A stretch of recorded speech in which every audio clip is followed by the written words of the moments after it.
जय श्री कृष्णा।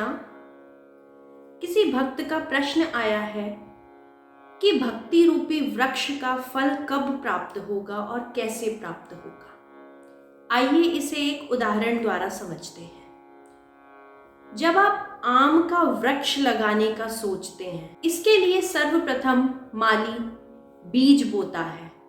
आम का बीज बोने के पश्चात सिंचाई की जाती है और कुछ ही दिनों में वह बीज अंकुरित होने लगता है। अंकुरित होने के पश्चात भी माली समय समय पर उसकी सिंचाई किया करता है और जब धीरे धीरे वृक्ष बड़ा होने लगता है, वृक्ष के चारों तरफ कांटेदार झाड़ियां लगा दी जाती है ताकि कोई जीव जंतु जानवर उस वृक्ष तक ना पहुंच सके। वह उसकी सुरक्षा के लिए होता है और कुछ ही दिनों के पश्चात उस पर टनों टन फल भी उगने लगते हैं और आम का फल इस प्रकार प्राप्त होता है कि वह माली स्वयं भी पाता है और उसे बाजार में बेचता भी है और बदले में मूल्य भी प्राप्त करता है।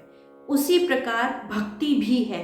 भक्ति का बीज रोपण करने के पश्चात हमें गुरु की शरण में जाना चाहिए। गुरु की शरण में जाएंगे तो समय समय पर गुरु आपको बताएंगे कि आपको भक्ति के मार्ग में किस प्रकार चलना है। उसी प्रकार भक्ति रूपी बीज बोकर फिर दीक्षा ली जाती है और समय आने पर दीक्षा लेने के पश्चात स्मरण किया जाता है, फिर दान किया जाता है, गुरु दक्षिणा दी जाती है।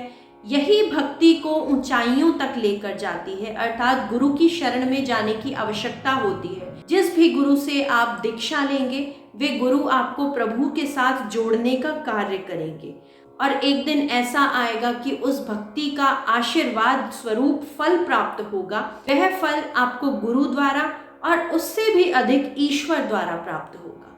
तो जिस प्रकार एक आम के वृक्ष का रोपण करके समय समय पर उसकी देखभाल की जाती है, इसी प्रकार भक्ति का बीज रोपण करने के पश्चात गुरु दीक्षा लेनी पड़ती है, दान पुण्य करना पड़ता है, स्मरण करना पड़ता है और गुरु के पद चिन्हों पर भी चलना पड़ता है और एक न एक दिन आशीर्वाद स्वरूप भक्ति का फल भी प्राप्त हो जाता है। जिस प्रकार आम का वृक्ष रोपण करने के पश्चात उसी से हमें आम का फल प्राप्त होता है, इसीलिए हम आम के वृक्ष की देखभाल करते हैं।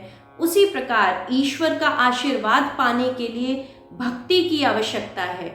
भक्ति ही एक ऐसा चरण है जिसके द्वारा आप ईश्वर का सानिध्य प्राप्त कर सकते हैं। जय श्री कृष्ण।